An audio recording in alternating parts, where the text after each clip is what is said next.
Okay, okay. So I'm reading each sentence and then we will see. All right. So I'm reading the first sentence. For the Ishwari Shakti, divine conscious force and world mother becomes a mediatrix between the eternal one and the manifested many. Okay, so let's have a look at the implications of what he's saying. Now he's saying at the highest level, we have Ishvara Shakti, the consciousness and the power, Chit and Shakti at the highest level. Okay, but now he's talking of Ishwari Shakti. Okay, that means to say Shakti at the lower level of the cosmos, but with the Ishwara behind it. Ishwari has become the adjective to Shakti. Shakti is the main. So he is not talking of the highest level, but he is talking of the middle level, the second level, where the universe, the universe force is active. Pardon?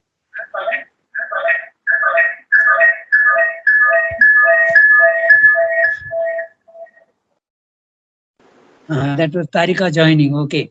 So, Archana ji has muted Tarika. Okay.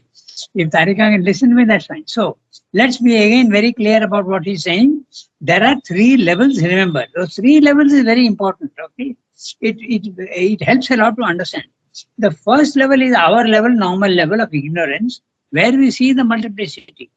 The second level is the spiritual planes of consciousness, where the multiplicity is not important, it becomes almost illusion. And you see the oneness of things. Okay, that's the second level. And this is the level where force is dominant. Okay, because you see everything in the physical world. Look at the stars, look at the sun, look at the planets going around their orbit. This is the Shakti. So, this is the Ishwari Shakti when he's talking about, it's the second level, not the highest level. The highest level would be Ishvara Shakti. Okay, equal to each other, the Lord and his power and his consort, if you want. You can also think of the, the masculine aspect of the divine and the feminine aspect of the divine. Okay, so that is the highest level. But why But second here level then? Rangada, why second level then? Because it is Ishwari, it is second level. No, I didn't understand why second level. Yeah, that one small I makes all the difference. Because the main thing is Shakti, but it is describing Shakti. That means behind Shakti, there is the Ishvara guiding her. But she is the one. Okay? But they are and equal. very clear. But they are equal. But they are equal. No, then why second? Listen. They are equal only at the highest level. And the second level, the world mother, when he's saying world mother, is very clear. He's talking of the second level. Okay. There is no world at the highest level. Okay. It is outside the world. It is the transcendent. So this is describing the Ishwari, divine consciousness. Last time. Yeah, tell me.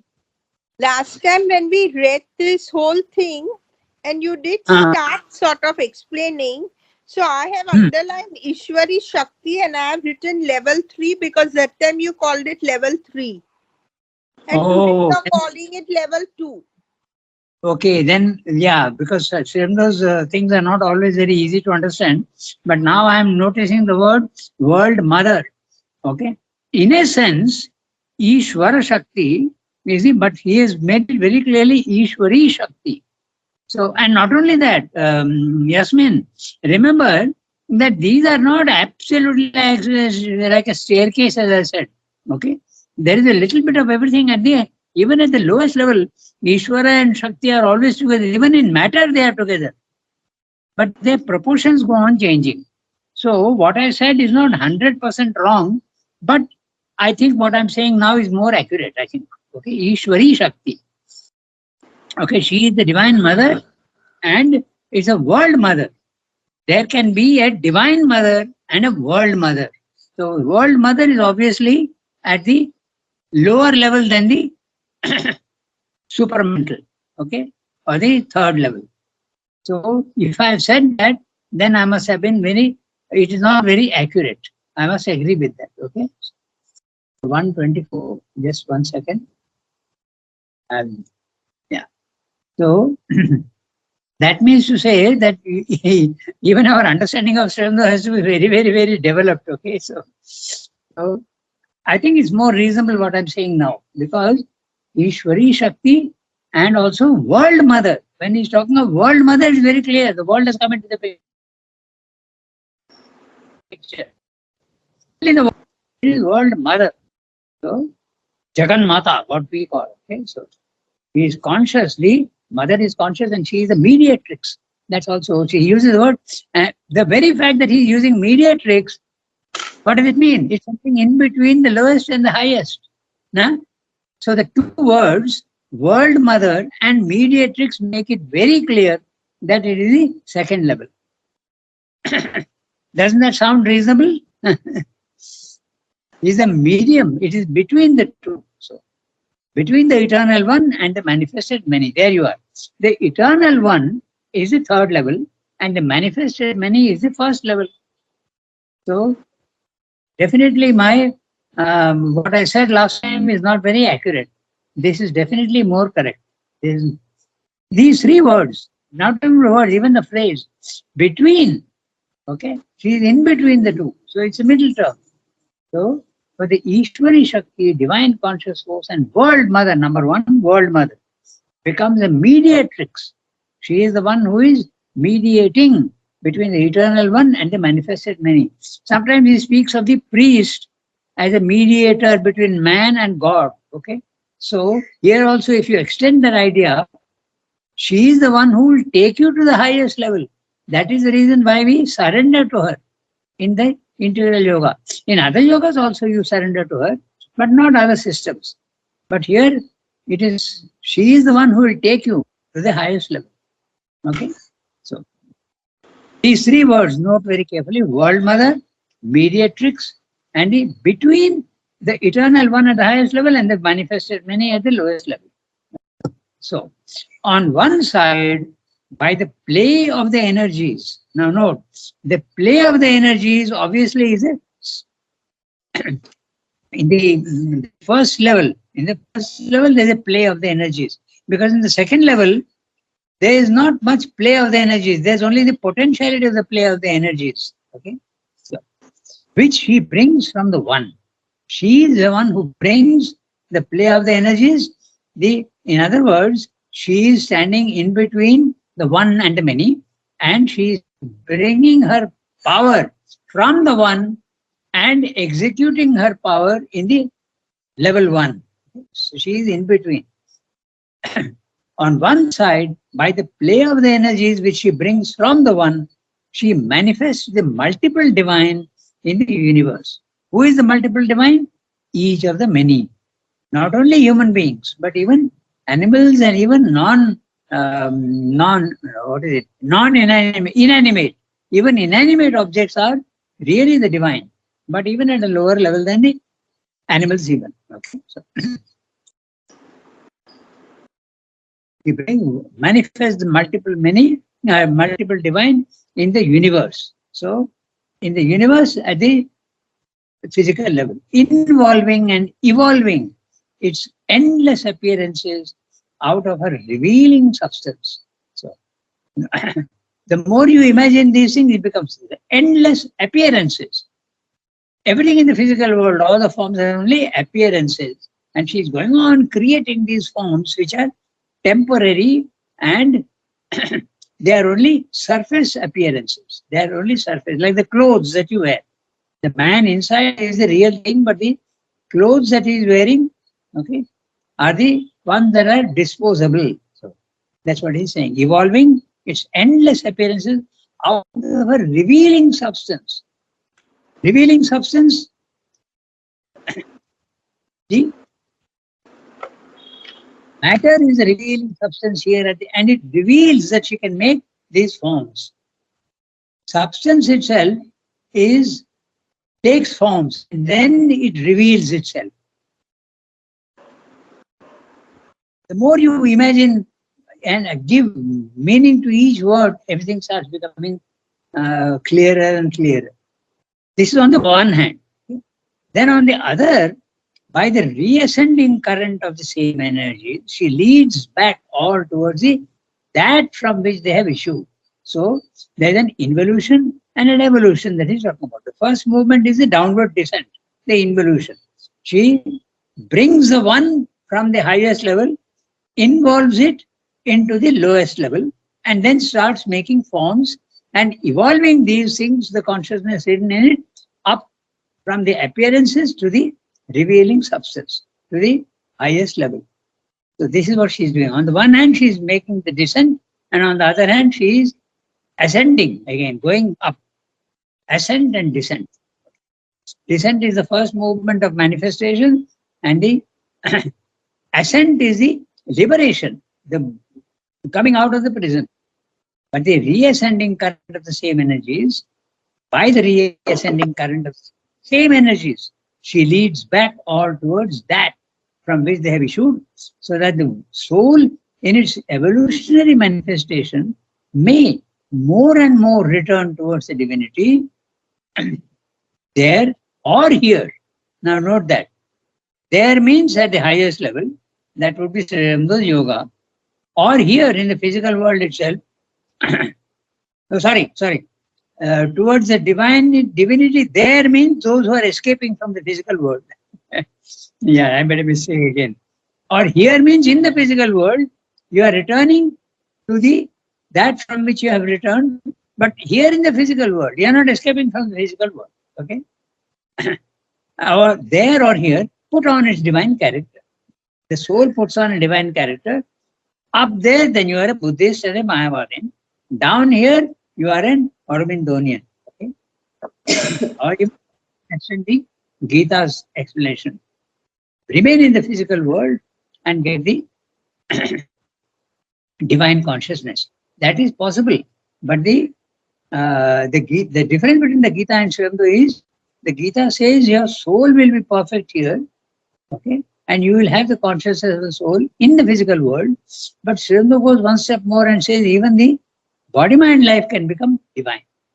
The idea of the body-mind life becoming divine is not there. It is implied, but it is not explicitly stated, as we have seen in the essays on the Gita. Okay? So he is going even beyond the Gita. There is not in her, although she devises. Now I am reading the next sentence. There is not in her, although she devises a cosmic mechanism. There is a law, cosmic mechanism. The character of an inconscient mechanical executrix, which we find in the first physiognomy of Prakriti. Physiognomy means a face. Okay, so the human face is the physiognomy of Prakriti. So what you see in the physical world is only the superficial face, not the soul of Prakriti, the nature force. There you are. Nature is a force. So he's using both the words, nature force. And the first, what you see of Prakriti, the divine force working in nature, you see it as a superficial aspect, and this is what she seems to give it a law of inconscient mechanical executrix.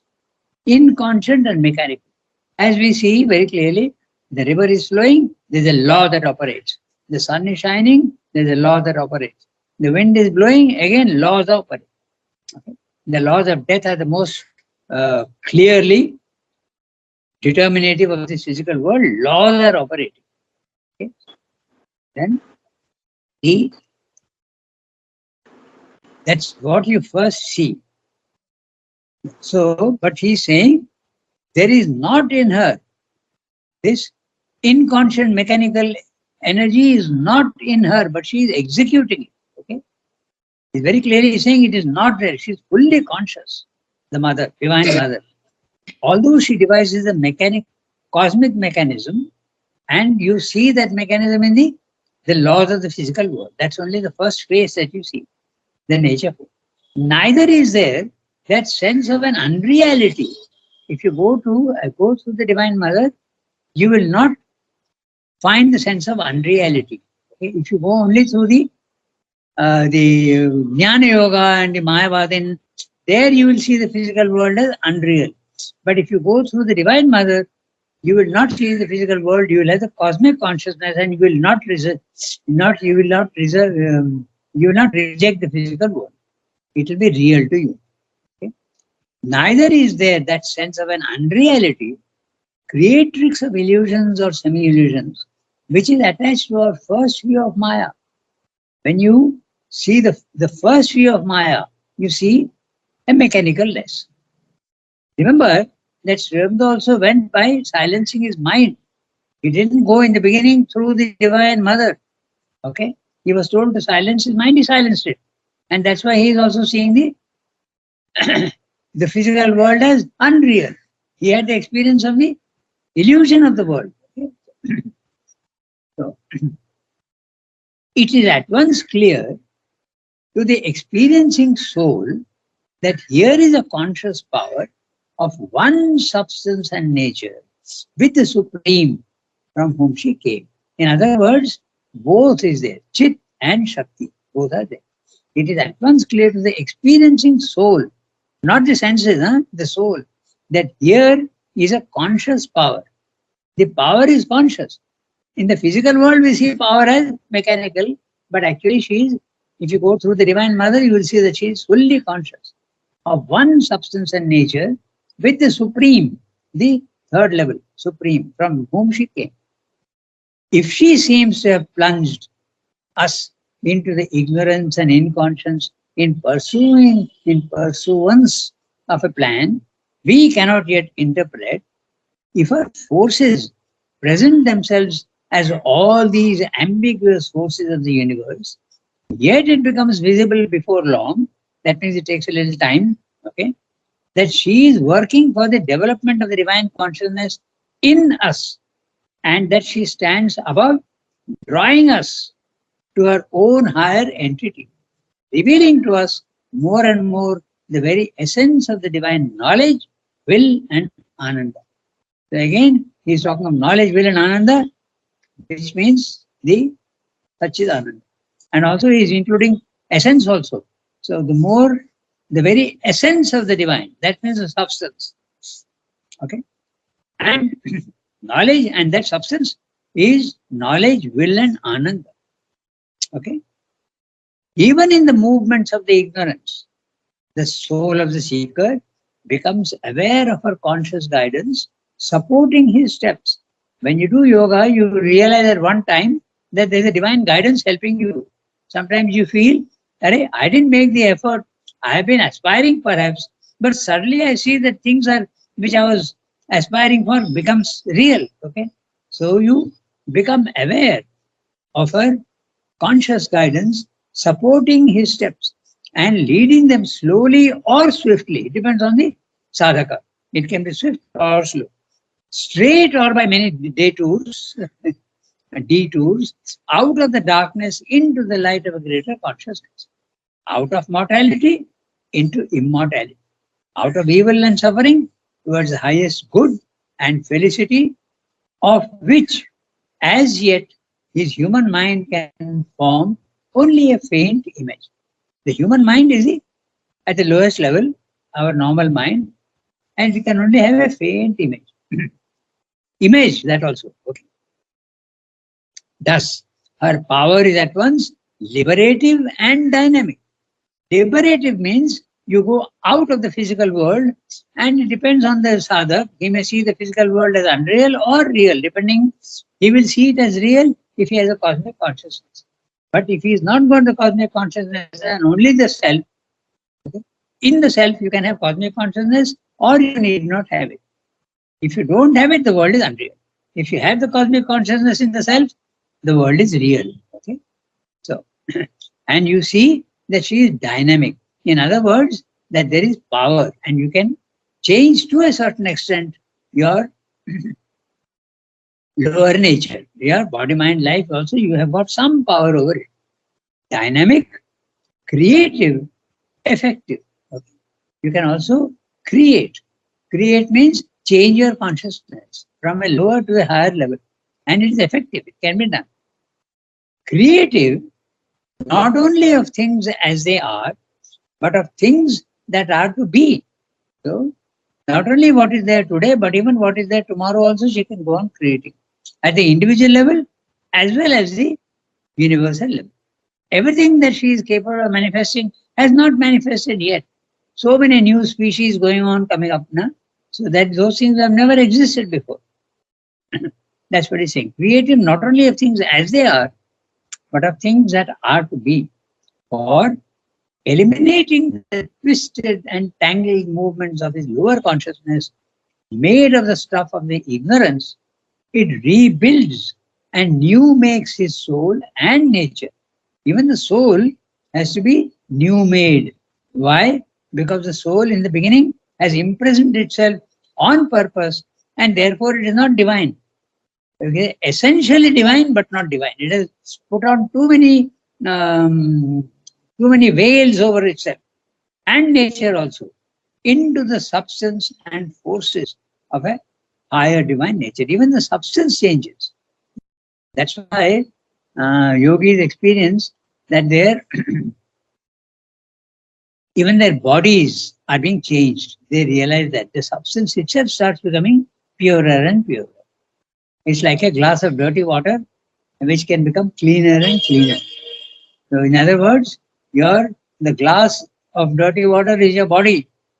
Not only the vital and the mind, they are subtler, but even the body has to be prepared for that. Not in the case of the Mayavadin or the Buddhists. They are not interested in changing the body. They are only aspiring for the higher level. But in Srimad Yoga, even your body has to be prepared. And in mother's case, the body was prepared in the womb of her mother. Remember, that's a fantastic thing. So, this is what he's saying in the para.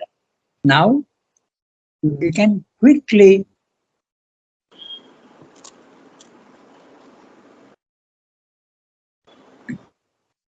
just one second.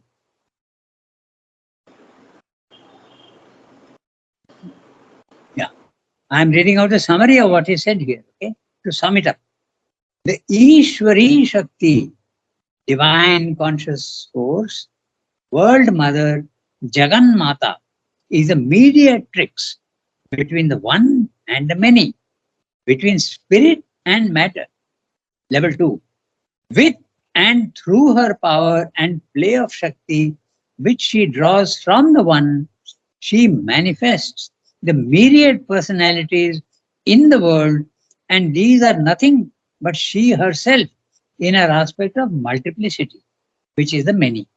And these forms and personalities that she creates from her subtlest substance, she involves them downwards and evolves them back again upwards to complete the eternal, ever repeated journey from and into the spirit.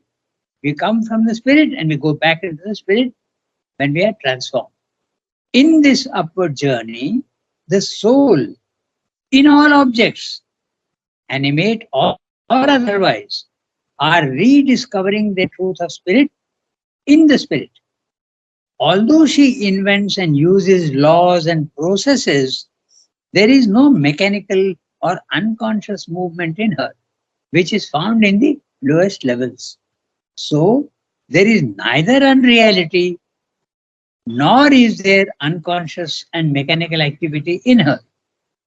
In this level, nature is para prakriti because she is divine conscious power which utilizes her real subtle substance for creative cosmic play. But another question of importance is, why does she plunge man into ignorance and inconscience? What is her purpose in doing so? At first, no purpose is seen or discovered.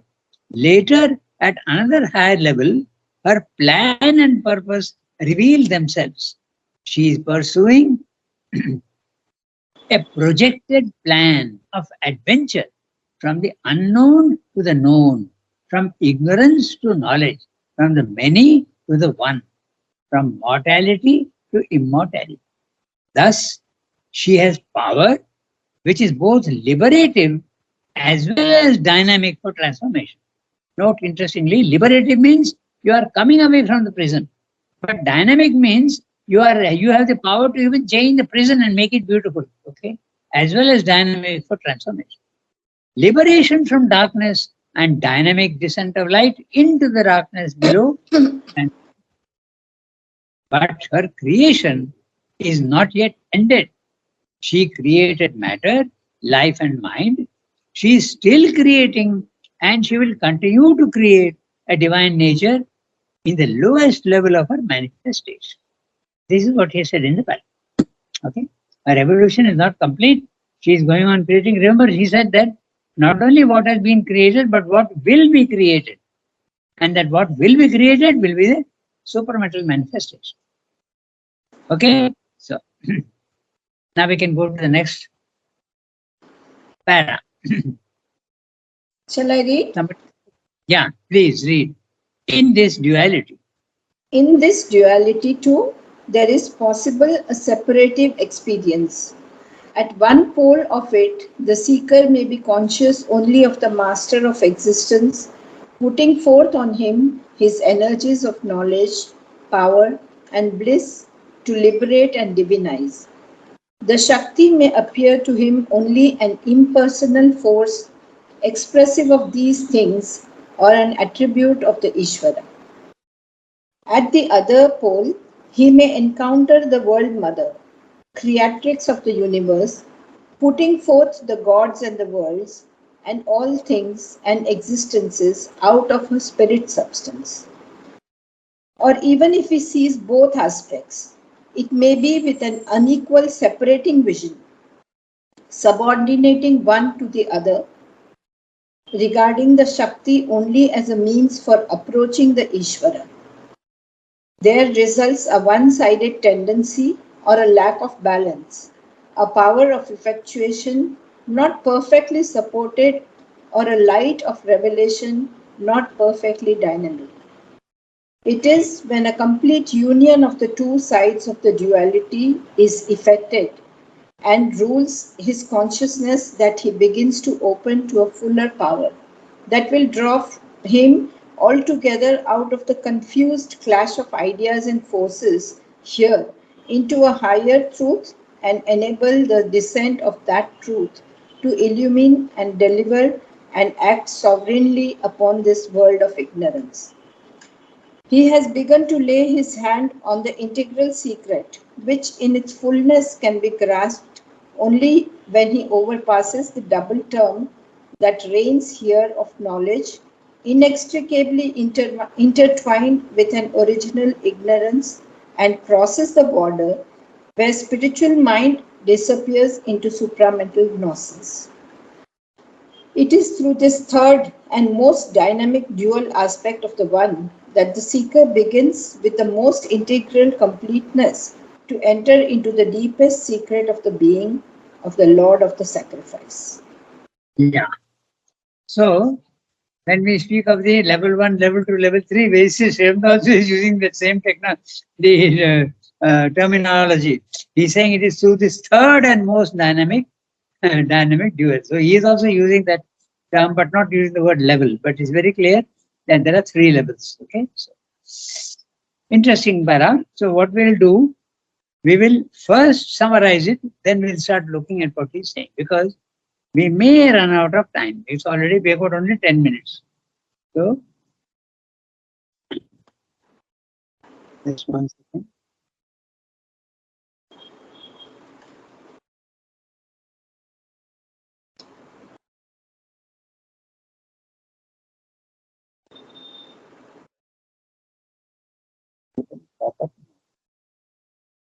It is not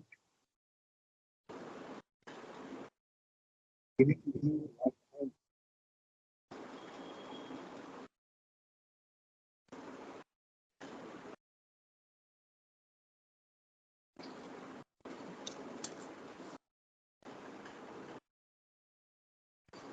Yeah, I got it. So, I'm summarizing what he said here. Okay. Even so, before we start doing the summary, what he is saying is, when we are going from the lower level of ignorance to the second level of knowledge, which is becoming, there is a gradation. And Ishvara and Shakti Sometimes you can be fluctuating between the two. Sometimes you will see the mechanical side of the Divine Mother, and sometimes you will see the consciousness side of the Divine Mother. So there's an up and down movement. Sometimes you can see one, then the other one is less. And when you see the mechanical side, then the Divine Mother doesn't seem to be there at all. Or sometimes you are there in both. That also is possible. This is what he's saying. Many, many possibilities are there. There is no absolute rule in the spiritual life. There's a gradation, and you can go from one gradation to another gradation, and even there can be a mixture of gradations. That's what he's saying. So I'm reading out the summary of what he's saying here. Even in this duality, so note, even at the second level, there is a duality. You see the Divine Mother, and you also see the Mother as mechanical energy. That also is there. Even in this duality of Ishwari Shakti, there is the possibility of separateness between the two. So, on the one side, one may see the Lord, the Master, which is the personal aspect, who issues out of himself the impersonal forces of knowledge, power, and bliss. So, you may see the personal aspect of the divine, and you see that from the personal aspect of the divine, the impersonal forces, knowledge, power, and bliss are coming up. Or it depends on the sadhak. He may see only the impersonal aspects, the knowledge, the power, and the bliss, and he may not see the Lord who is hiding behind. He may not see. It depends on the sadhaka, who issues out of himself the impersonal forces of knowledge, power, and bliss. Chit, Shakti, Anand. To promote freedom for the individual and complete the process of divinization, which is perfection. In this scenario, one may see the Shakti as impersonal. She appears to be a quality of Ishvara nature, okay? Ishwari nature, an attribute of the Lord. Secondly, then again, in this very same duality of Ishwari Shakti, one may see Shakti as the world mother, Jagan Mata, who issues from her divine substance everything downwards. Gods, planes, worlds, creatures, objects. The third possibility is that the sadhaka sees both together, Ishvara and Ishwari together. But here, the two are not equal to one another. There is a general tendency to stress one aspect to the detriment of the other. The result of this inequality is seen only as a means to climb to the Ishvara, the master of existence. Then the sadhaka finds that the power to change the lower towards perfection is limited, not fully dynamic. In the spiritual planes of consciousness level 2, you have power, but it's not fully dynamic. Okay, you can't completely. You can change your mind to a certain extent, you can change your vital also, but you can't change your body. To a divine body, you can't do that from the second level. But the fourth and final case is when both Ishvara and Ishwari are fully involved in each other, and the power to act with full effectivity in the physical world becomes possible. The overmind multiplicity, with its warring ideas, now becomes in the supermental complementary ideas, not contraries. Even at the overmind level, the ideas are all, we have used the word warring, but they seem to be all different, but they are not clashing with each other. There is a certain harmony of opposites. But in the physical world, they become complementary ideas. They are not even inimical to each other. They are two sides of the same thing. That's why all the philosophies says are all true in some aspects. Not a single one is absolutely untrue, nor absolutely true. Okay? So, complementary ideas, not contraries. It is in this last harmonizing consciousness of Ishvara and Ishwari that lies the supreme secret of all existence. It is here that level 2 of the spiritual planes crosses over to level 3 of the supramental substance. Everything downwards, gods, planes, worlds, creatures. So, yeah, just 1 second. We'll do it next time. Yeah. So we note down on the chat, because I don't have internet, you please note down that we have to do this one, page 125, in this duality 2. Okay? Au revoir, everybody. Au revoir. Have a nice